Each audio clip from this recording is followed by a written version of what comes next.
कभी कभी जिंदगी इंसान से सब कुछ छीन लेती है, लेकिन एक चीज अगर साथ हो तो टूटा हुआ इंसान भी दोबारा जीना सीख जाता है, और वो चीज है किसी अपने का साथ।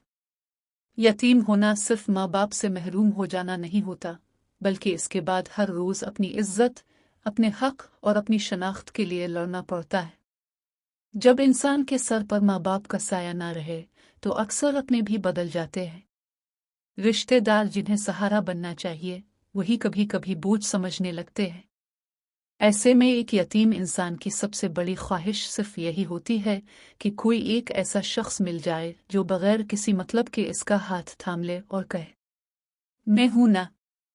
इसी एहसास, इसी दर्द और उसी खूबसूरत रिश्ते की कहानी है ये बस तेरा साथ हो। कहानी दो ऐसे नौजवानों के गिर्द घूमती है जिनकी जिंदगियां एक दूसरे से बिल्कुल मुख्तलिफ होने के बावजूद एक जैसी तकलीफों से भरी हुई है। एक तरफ है अनस, बचपन में माँ बाप से महरूम हो जाने वाला एक नर्म दिल, शरीफ और तालीम याफ्ता लड़का। माँ बाप के इंतकाल के बाद वो अपने चचा के घर रहने पर मजबूर हो जाता है। अगरचे वो इसी घर में रहता है, लेकिन इसे कभी इस घर का फर्द नहीं समझा जाता। चची हर वक्त उसे एहसास दिलाती रहती हैं कि वो उन पर बोझ है, जबकि उनका बेटा शुरू ही से अनस से नफरत करता है और हर मौके पर उसे नीचा दिखाने की कोशिश करता है। वो चाहता है कि अनस को कभी इज्जत, खुशी या खानदान में मकाम ना मिले। अलबत्ता इस घर में एक शख्सियत ऐसी भी है जो अनस को तन्हा नहीं छोड़ती, और वो हैं इसके दादा। दादा हमेशा अनस का साथ देते हैं, इसकी हौसला अफजाई करते हैं और हर नाइंसाफी के खिलाफ उसकी ढाल बनने की कोशिश करते हैं। यही वजह है कि घर के बाकी अफराद अक्सर दादा से भी नाराज रहते हैं, क्योंकि वो अनस की हिमायत करते हैं। दूसरी तरफ है अंसा।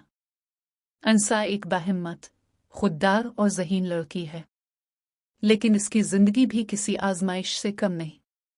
वालिद के इंतकाल के बाद इसका अपना भाई और भाभी इसकी जायदाद और विरासत पर नजरें जमा लेते हैं। उनकी कोशिश होती है कि किसी न किसी तरह अंसा अपने तमाम कानूनी हुकूक छोड़ दे ताकि सारी दौलत उनके कब्जे में आ जाए। वो चाहते हैं कि अंसा बगैर कुछ लिए इस घर से चली जाए, इसलिए वो इस पर जहनी दबाव डालते रहते हैं, इसे एहसास दिलाते हैं कि इसका इस घर पर कोई हक नहीं। अंसा मगर कमजोर लड़की नहीं, वो जुल्म के सामने खामोश रहने वालों में से नहीं बल्कि अपने हक के लिए डटकर खड़ी होने वालों में से है। किस्मत का खेल देखिए कि अनस और अंसा एक ही यूनिवर्सिटी में पढ़ते हैं। यूनिवर्सिटी के दिनों में ही दोनों की मुलाकात होती है। इब्तिदा में ये सिर्फ एक दूसरे की मदद करते हैं। जब कभी अनस किसी मुश्किल में होता तो अंसा इसका हौसला बढ़ाती, और जब अंसा परेशान होती तो अनस इसके साथ खड़ा होता। दोनों तालीम याफ्ता, समझदार और बाइखलाक होने की वजह से एक दूसरे की ज़हनी और जज्बाती सपोर्ट बन जाते हैं। वो जानते थे कि ज़ख्म सिर्फ पैसों से नहीं बल्कि खुलूस, इज्जत और एतमाद से भी भरे जा सकते हैं। आहिस्ता आहिस्ता ये दोस्ती एक मजबूत रिश्ते में बदलने लगती है। दोनों एक दूसरे की खामोशियों को समझने लगते हैं। उन्हें महसूस होने लगता है कि दुनिया चाहे उनके खिलाफ हो, लेकिन अगर एक दूसरे का साथ हो तो हर मुश्किल आसान हो सकती है। फिर वक्त ऐसा आता है जब अंसा की जिंदगी में मुश्किलात हद से बढ़ जाती हैं। इसके अपने ही इसके खिलाफ खड़े हो जाते हैं। ऐसे में अनस एक बहुत बड़ा फैसला करता है। वो अंसा से शादी कर लेता है। ये शादी सिर्फ मोहब्बत का इजहार नहीं बल्कि एक वदा होती है कि अब अंसा कभी तन्हा नहीं रहेगी। शादी के बाद अनस अंसा को अपने घर ले आता है। वो उसे इज्जत देता है, इसका एहतराम करता है और हर मुमकिन कोशिश करता है कि उसे वो सुकून मिले जिसकी वो बरसों से मुंतजिर थी। लेकिन असल इम्तिहान तो अब शुरू होता है। चचा, चची और ख़ास तौर पर उनका बेटा अंसा को भी कबूल नहीं करते। वो चाहते हैं कि ये दोनों हमेशा दब कर रहे। आए दिन नई साजिशें, नए इल्ज़ामात और नई मुश्किलात उनके सामने खड़ी कर दी जाती हैं। अनस पहले एक खामोश और नरम मिजाज इंसान था। वो अपने लिए कभी आवाज़ नहीं उठाता था। रिश्तेदारों की ज़्यादतियाँ सह लेता था, लेकिन जवाब नहीं देता था। मगर अब हालात बदलने लगते हैं। अंसा की मौजूदगी उसे बदल देती है। वो देखता है कि अगर वो आज भी खामोश रहा तो सिर्फ उसकी नहीं बल्कि उसकी बीवी की इज्जत भी खतरे में पड़ जाएगी। यही एहसास उसे पहले से ज्यादा मजबूत बना देता है। अंसा चूंकि बेहद निडर, बहादुर और हक बात कहने वाली लड़की है, इसलिए वो किसी के जुल्म से नहीं डरती। वो हर गलत बात का जवाब देती है। अनस रोज उसकी हिम्मत देखता है और आहिस्ता आहिस्ता खुद भी बहादुर बनता जाता है। अब वो उन्हीं रिश्तेदारों के सामने खड़ा हो जाता है जिनके सामने वो अपनी पूरी जिंदगी खामोश रहा था।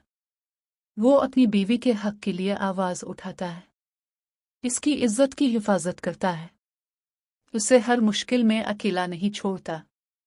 यही वो तब्दीली है जिसने इस ड्रामे को नाज़रीन के लिए मज़ीद दिलचस्प बना दिया है।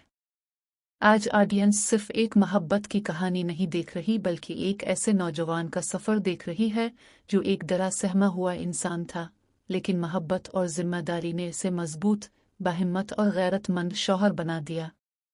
दूसरी तरफ अंसा भी सिर्फ एक हीरोइन नहीं बल्कि ऐसी लड़की बनकर सामने आती है जो हर मुश्किल में अपने शौहर का हौसला बढ़ाती है, इसे हिम्मत देती है और हर जंग में उसके शाना बशाना खड़ी रहती है।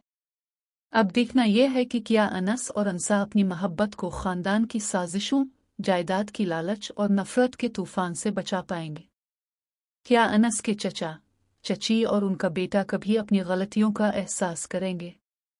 और क्या अंसा अपने वालिद की छोड़ी हुई विरासत और अपने हुकूक हासिल कर सकेगी?